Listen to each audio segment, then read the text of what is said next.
It bypasses your critical conscious mind and goes straight into the subconscious. You're about to hear a life-changing speech from Brian Tracy.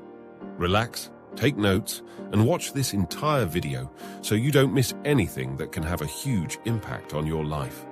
Software for the brain. There are 4 advanced programming techniques you can use for rapid behavioral and attitudinal change. So we now realize the absolute necessity of changing our thinking. So how can we speed it up? And how can we do it faster? We can combine a variety of different proven methods so that we can get results very quickly. The first is written programming technique. It's based on the fact that we take in information 3 different ways. First of all, auditory. We hear information, and when you write something down, you actually sub-vocalize it. You say it to yourself. And visual, we see it, so you see the words that you are writing down, which makes an impression on your subconscious mind, on your brain. And third is kinesthetic, feeling.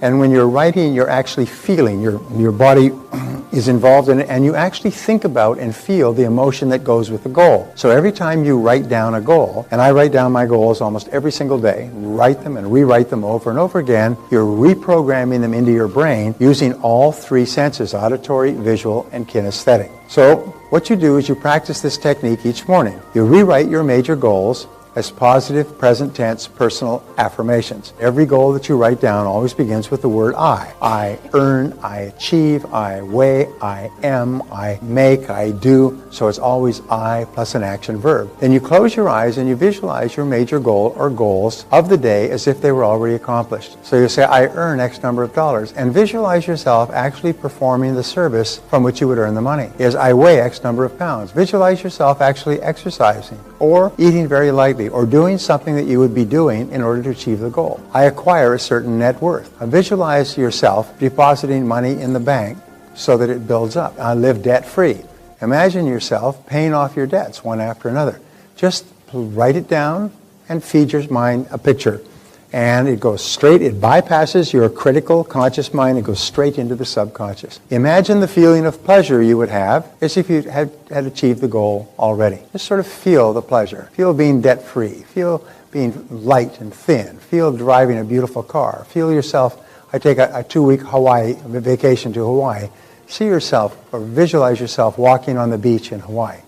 And the law of relaxation says that in all mental working, effort defeats itself. So if you want to drive nails, you hit harder to drive the nail. If you want to achieve a goal with your mind, you relax and you make no effort at all. You completely relax as you feed the goal in. When you go to work, you work with intensity. But when you're feeding the goal in, you just completely relax and just allow it almost to soak into your subconscious mind with no effort. The rule is no trying. No trying. You don't make any effort to try while you're writing, visualizing, and feeling your goal being achieved.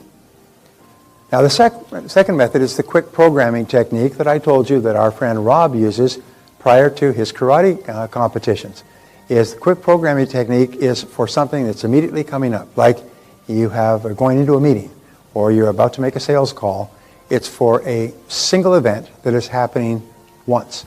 And this technique is used immediately before any significant event of importance. You want to be at your very best, so what you do is take the 3 steps. 1 is visualize the perfect outcome. I have worked with salespeople and 2 groups of salespeople, and I had the same interesting feedback. One person said, I tried that method and it didn't work. The other one said, I tried the method and it worked like a darn. So what the first person did is they visualized a really good sales conversation. Positive, they were confident, the prospect was happy and confident, and it went really, really well. But it did not end with a sale. It ended with a, let me think it over. The second salesman went in, but he visualized the person signing the contract and giving him the signed contract with a check at the end of the sales meeting. And he walked out with the check. They had a situation between 2 of the major league teams. One was the Miami Dolphins, and I think the other was the New York Jets. I forget what it was, but they were in the Super Bowl, whenever that was, some years ago. And the Dolphins ran roughshod over the other team and won the Super Bowl. And they asked them afterwards, what happened? And they gone back and did all kinds of postmortems. They said, well, all through the season, the New York Jets were visualizing in their in their locker rooms. They were visualizing getting to the Super Bowl all season long, and they got into the Super Bowl. But all season long, and they were visualizing running onto the field in the Super Bowl as the Super Bowl contenders. The Dolphins were visualizing running off the field as the Super Bowl winners. And so the Dolphins had programmed themselves to win the game so they could run off as the victors. The Jets had programmed themselves to run onto the field as in the Super Bowl. So one had programmed it just not far enough. And that's why with the sales guys, one sales guy visualized a great sales experience, the other one visualized a close of the sale and getting the check.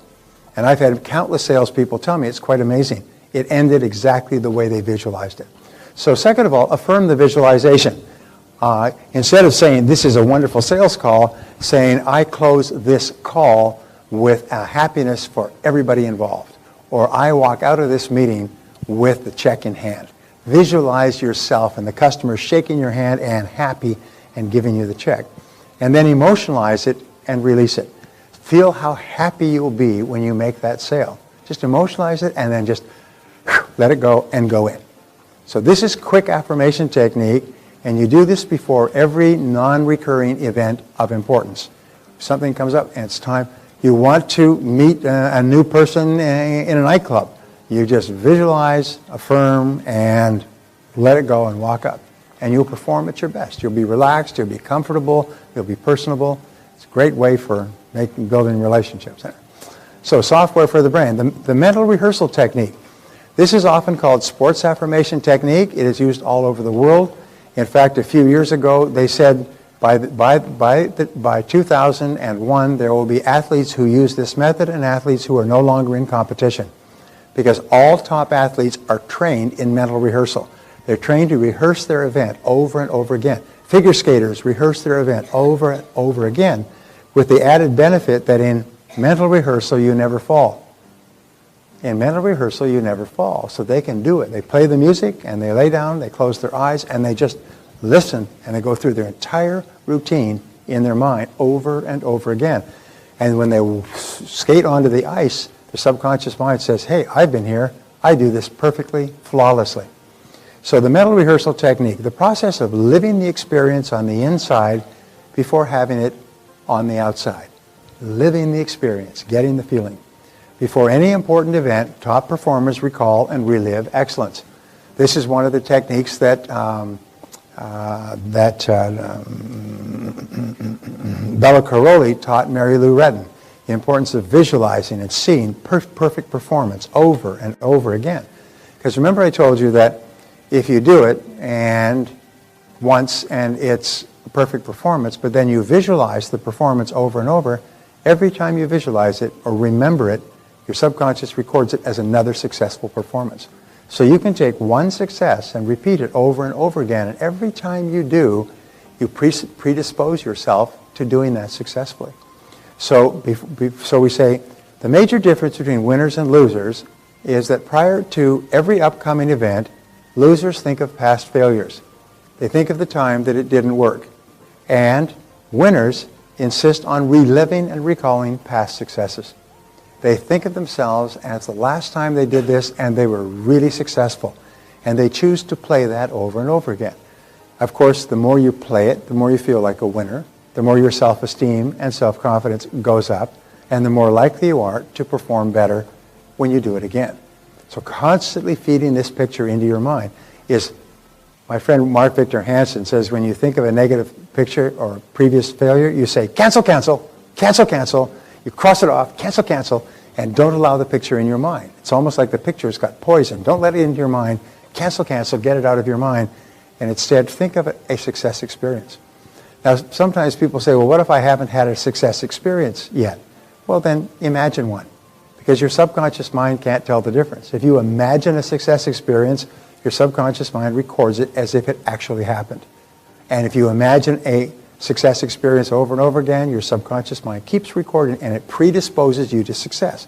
Then, when you have the success experience, you've got a tremendous reinforcement of the mental picture.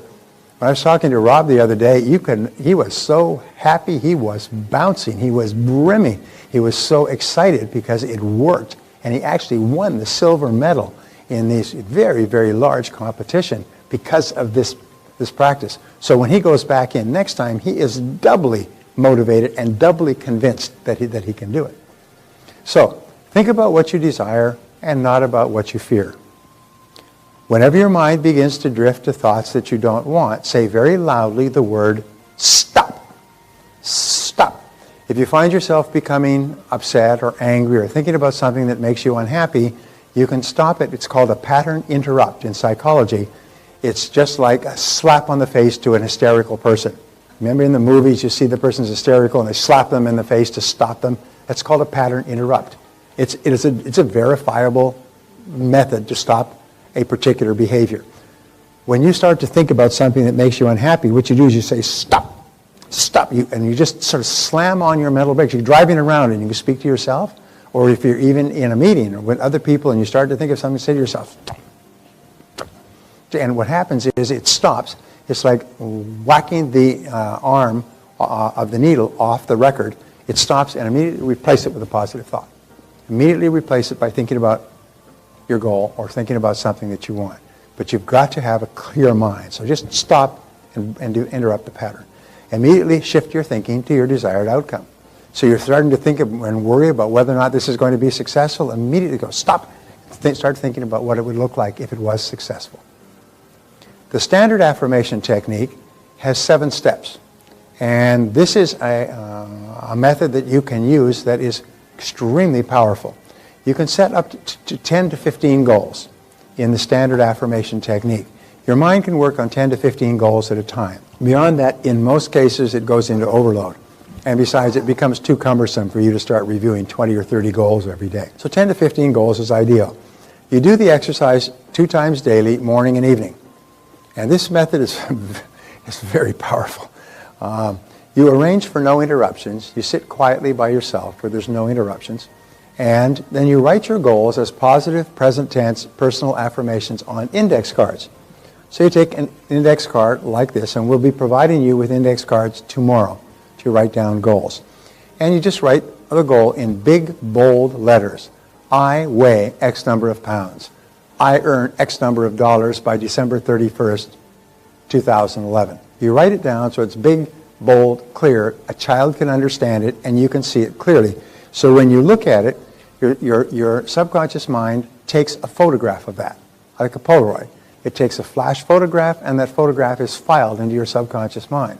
So you look at this, you write it down, and make it clear, 1 goal per card, big, bold letters. And so you look at and then you read and you repeat it. I earn X number of dollars by December 31st, 2011, and then you close your eyes. And you just see yourself receiving a check for that amount.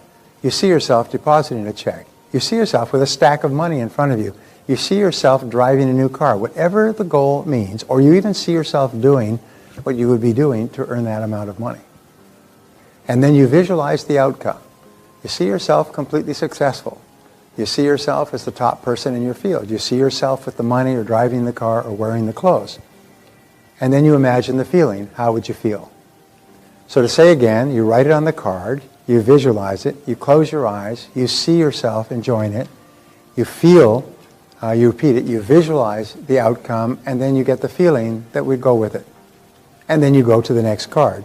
And you do this twice a day, first thing in the morning, and in the evening before you have dinner. It takes about 5 to 10 minutes to do it, and it just keeps feeding these commands into your subconscious mind until at a certain point they lock and things start to happen for you. When you do it in the morning, all day long, you'll be seeing opportunities to achieve your goal. When you do it in the evening, you'll be programming your mind with these goals for the night.